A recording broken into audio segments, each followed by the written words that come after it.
মাছ ধরার জাল অপরিহার্য সরঞ্জাম, কিন্তু ঐতিহ্যগত উপকরণ পরিবেশের উপর একটি টোল নিতে পারে।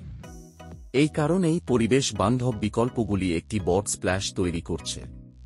চলুন দেখে নেই মাছ ধরার জালকে আরও টেকসই করার উপায়। আমরা জীবাশ্ম জ্বালানির পরিবর্তে উদ্ভিদ বা জৈবভিত্তিক উপকরণ থেকে প্রাপ্ত উচ্চশক্তির পলিমার ব্যবহার করতে পারি। এটা জাল একটি সবুজ মেকওভার দেওয়ার মত। এই নেটগুলি পুনর্ব্যবহৃত প্লাস্টিক থেকে তৈরি করা হয়, নতুন প্লাস্টিক উৎপাদনের পরিবেশগত প্রভাব হ্রাস করে। এই জালগুলি শন বা তুলার মতো নবায়নযোগ্য এবং বায়োডিগ্রেডেবল উপকরণ ব্যবহার করে। যাই হোক, তারা শক্তি এবং স্থায়িত্ব সীমিত হতে পারে।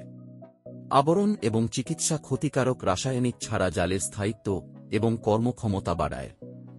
আসুন আরেকটি পৃথিবীবান্ধব মাছ ধরার জালের বিকল্পটি দেখুন, বায়োডিগ্রেডেবল ফিশিং নেট।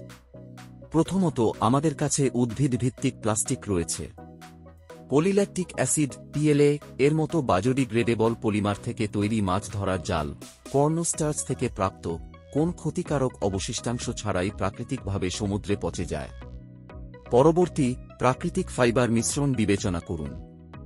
প্রাকৃতিক ফাইবার এবং বায়োডিগ্রেডেবল পলিমারের সংমিশ্রণ প্রাকৃতিক উপকরণের জৈববচনযোগ্যতার সাথে সিনথেটিক্সের শক্তি প্রদান করে। স্বল্পমেয়াদী ব্যবহারের জন্য পলিভিনাইল অ্যালকোহল (POVA) এর মতো জলে দ্রবণীয় পদার্থ থেকে তৈরি জালগুলি সময়ের সাথে সাথে জলে দ্রবীভূত হয়। নারকেল বা পাটের তন্তু থেকে তৈরি ক্লাসিক পরিবেশ বান্ধব জালের কথা ভুলে গেলে চলবে না, প্রমাণ করে যে সেরা সমাধানগুলি ঐতিহ্যের মধ্যে নিহিত। আরেকটি উল্লেখযোগ্য বিকল্প হল পুনর্ব্যবহৃত উদ্ভিদ বর্জ্য থেকে তৈরি জাল।